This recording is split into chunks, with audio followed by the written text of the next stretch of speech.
Hey guys, welcome back to my channel. If you're new around here, thanks for stopping by, and if you're a returning subscriber, thanks for coming back to watch another video. It is so good to have you here with me again today. So as you can tell from the title of today's video, I'm going to be doing another budget walkthrough. It's actually the last budget walkthrough of 2021, believe it or not. So yeah, I'm going to be walking through my December numbers, telling you my spending plans for the month.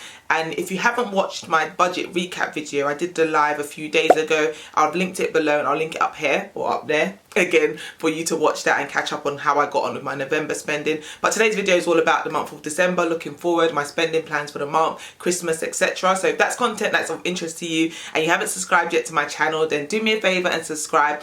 Give it a thumbs up and hit the notification bell as well so that you're notified every single time I upload a new video. And without further ado, I'm going to jump into my December 2021 budget for you now. Okay, so here we have my December 2021 budget template. If you don't know, you haven't watched one of my budget videos before, this template that I'm going to be walking through is actually available for sale on my website. So I've linked it below in the description box so you can check it out if you don't have a budget template that you're currently using. My one's been working for me. Hopefully it works for you too.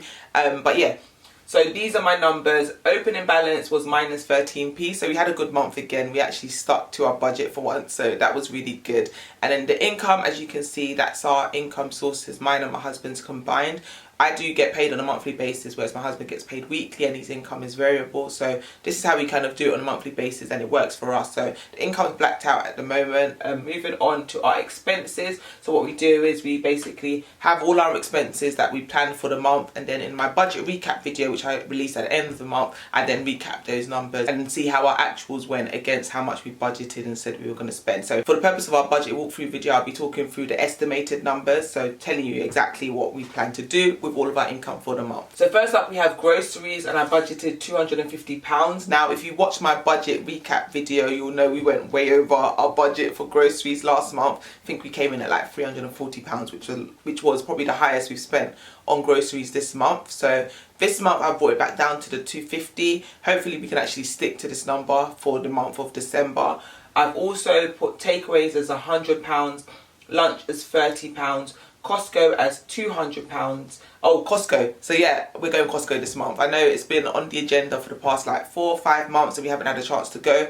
Now we're going, obviously it's December, there's a few bits we want to get for Christmas, plus things that we've run out of that we've kind of been managing, picking up from Aldi. We can now finally go to Costco and buy it. I've set the budget at £200. I would have probably liked to have made it higher. However, there's a lot of other stuff that we're going to be paying for this month. So £200 is the budget and we're definitely going to stick to it. And then finally, I budgeted toiletries as £50. So our total category for food for the month of December comes in at £630. So £630 across all those spending areas. That's the plan. Let's see how it goes in the month of December. Moving on, we have home, and this is usually the same every month. So mortgage is £1,057.21p, and then mortgage overpayment, we've budgeted to do an overpayment of £100. Now if you've been following my page for a while, you know that last year we were doing a lot more overpayments, whereas this year we've kind of switched our approach to focus more on investing, but yeah, equally still overpaying the mortgage where we can. So we tried to do a minimum overpayment each month of £100, and that's been working for us so far. So what I actually do in the new year is kind of share a recap on how much we've paid towards our mortgage, how much we paid overpayments, and kind of what our balance is looking like for the mortgage. If that's something you're interested in, let me know in the comment section below, and also don't forget to give it a thumbs up while you're there. And then just finally, we've got council tax, which is £140. I finally corrected that. In the last couple of budget walkthrough videos, I've been putting 132, which was the price last year, and I kept on forgetting to update it. I have updated it now, so it's correctly reflected in the December budget. So yeah, that category will be on budget when we do the recap at the end of the month, which is good.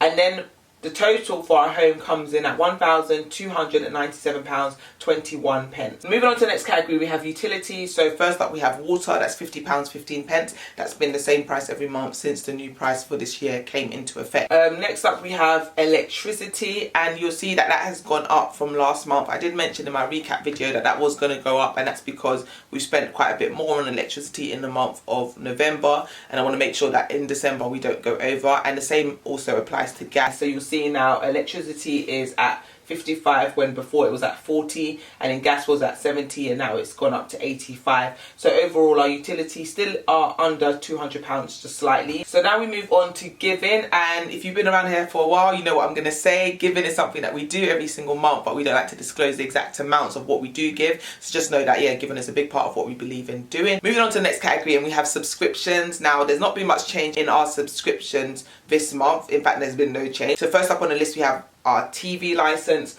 So TV license comes in at £13.43. Next up we have my husband's mobile phone and Spotify. That comes in at £36.19. My mobile phone at the moment is £40. However, I'm planning to reduce that in the new year because my contract is actually up for renewal. So I'm going to move on to a SIM only deal because I don't need a new phone. The phone I have is working fine, so I don't need to upgrade it. So I'm going to move on to a reduced contract, which is good. I can't wait to make that savings. Next up we have internet, and that is £28. Then we have Canva. I budgeted £10. I budget £10 every single month. However, the price is usually a little bit lower just because it's paid in US dollars. So depending on the month, it can be higher or lower than the £10. But generally speaking, it's usually under £10 because of the exchange rate being in our favour. And the final one on subscriptions is one we added last month, and this is the Adobe Creative Cloud. Now the price for that is currently £39.95 every single month. So that is something my husband uses for his design work, and I'm also going to be using it for my editing. So hopefully in the new year you can kind of see an upgrade in the style of editing for my videos. I'm sure you'll notice today actually I tried something different, did a new setup. Let me know what you think of this new setup. Let me see if it works, and if you like this one versus what I was doing before with the plain white background, let me know and I can try it again next month. So our total for subscriptions came in at £167.57. So next category that we're going to move on to now is transport. Starting off at the top, we have petrol. I budgeted £100 for petrol, and that £100 is actually probably not going to be enough for the month in all honesty, because we do have quite a few travel plans for the month. We were going to be going up to Leeds, we're also going to be going down to Swindon, so we've got quite a few long distance drives that we're going to be doing this month. However, we're going to be taking that money out of our sinking fund, so £100 out of our current budget, and then the excess will then come out of sinking fund. So we should be alright for the month of December with our petrol costs. Then we have train, bus and cab. I've allocated £80 to this category. Now if you've been watching my budget videos on a monthly basis, you're going to tell that it's kind of gone up from what we had budgeted previously for transport. And in my budget recap video I spoke about the fact that I'm going to be going into London quite a bit. I'm going to be going into the office maybe once or twice a week, so I'm obviously now going to have to pay for train, whereas before I was working from home and I didn't have that cost. So that's kind of been factored into the transport budget for this month. So hopefully we don't go over that £80 budget allocation. So that's for train, buses. Cab is on there, but I won't be getting any taxis. Hopefully the car doesn't pack up on us like it did a few months ago. So yeah, we should be fine with that £80 allocation. Then moving on to parking, I've allocated £20 for parking. That £20 that I've allocated for parking probably won't actually get spent because we don't need to park, I don't think, because we're not going to be going to the market this month. Probably not. We haven't been for a few months and I doubt we'll go in December.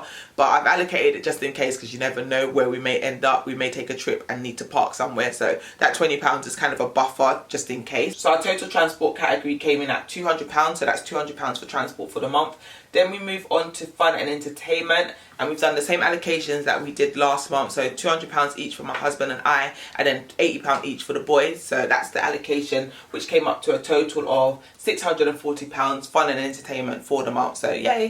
Moving on, we have insurance, and the only insurance that we pay on a monthly basis is our life insurance, and that's because car and home insurance are paid annually. So we paid that back in September now, so we don't have to pay it again until next year, September. At the moment, we just have life insurance, and that's £58.95. And then we move on to childcare, and that is £416 for my son's nursery. And that is just the cost that we're going to keep incurring up until he goes to school in September. So happy days, can't wait for that. Moving on, we have miscellaneous, and I haven't allocated anything to miscellaneous. To be honest, I haven't allocated nothing to that category for a while now, and I don't think we need to be honest. Hopefully, because we've budgeted so well with our other categories, we don't need those miscellaneous expenses. Maybe in a new year I might start allocating maybe £50 or something a month towards that, but for now we've left it blank. And then moving on to debt, we have that tax bill which is still hanging around. It finishes next month actually, so in the new year we won't have that on there anymore, thank God. So that was £91.12. Moving on to the next category now, we have savings, and we've allocated £250 to sinking funds this month, and then £200 to our emergency fund this month. So that's a total of £450 allocated to savings for the month of December. And then we move on to the final category on the list, and we have investments. Now for investments, we've allocated £209.27. Now it's so specific because I wanted to get the budget down to zero, so that 27 pence meant that we were literally bang on the money. So that's how much we've allocated to invest in. Not as high as we had allocated last month, or as high as I would want to have invested. However, it's still more than zero, so I'm just happy to be able to consistently every month put money into investing. And next year I want to definitely automate it so that we have at least a fixed amount that we're putting towards investment, and then we can increase it depending on how much additional income we earn. So like with the mortgage overpayments, we do a minimum of 100 every month, and I want to be able to do something similar with investing, and then anything in addition to that will just be a nice bonus. So that's the plan anyway for 2022. I'm going to be doing a video early in the new year where I kind of go through my budget for the whole of 2021, showing you exactly how much I spent across my different spending categories. So if that's something of interest to you, definitely subscribe. That video will be coming out in the new year, and I have loads of other content planned for you guys. So definitely, if you're new around here and you haven't subscribed, hit that subscribe button. But that's literally it for today's video, guys. I just wanted to bring you my December 2021 budget. If you made it this far in the video and you haven't given it a thumbs up, then you know what to do. Do me a favor and give it a thumbs up. Subscribe to my channel if you haven't yet done so. Tell a friend to tell a friend, and I will see you soon for another video. Thanks for watching, guys. Bye.